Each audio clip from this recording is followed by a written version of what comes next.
Welcome to Madras granny. Roasted makhana வச்சு ஒரு ரைத்தா செய்ய போறோம். இதுக்கு ஒரு 1/2 கப் அளவு தயிர் எடுத்துட்டு, அத நல்லா மிக்ஸ் பண்ணிக்கோங்க. ஸ்பூனோ இல்ல கரண்டியால வச்சுட்டு நல்லா மிக்ஸ் பண்ணிக்கோங்க. அதுக்கப்புறமேல் பொடியா நறுக்குன வெங்காயம், ஒரு மீடியம் சைஸ் வெங்காயம் எடுத்துக்கோங்க. அத நல்லா குட்டி குட்டியா நறுக்கிட்டு சேர்த்துக்கோங்க. இது கூடவே கொஞ்சமா காஷ்மீரி மிளகாய் தூள், சாட் மசாலா கொஞ்சமா சேர்த்துக்கோங்க. தேவையான அளவு உப்பு சேர்த்துக்கோங்க. இது எல்லாத்தையுமே நல்லா கரண்டியால நல்லா மிக்ஸ் பண்ணி விடுங்க.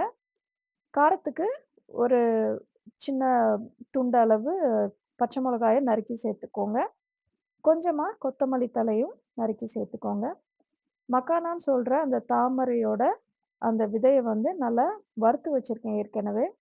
லைட்டா அது கடாயில போட்டு ஒரு 2, 3 நிமிஷம் நல்லா ஸ்லோ ஃப்ளேம்ல வறுத்தீங்கன்னா, நல்லா உடைக்கிற அளவுக்கு கைகளால இப்படி அமுத்துனீங்கன்னா உடையிற அளவுக்கு வந்துரும்.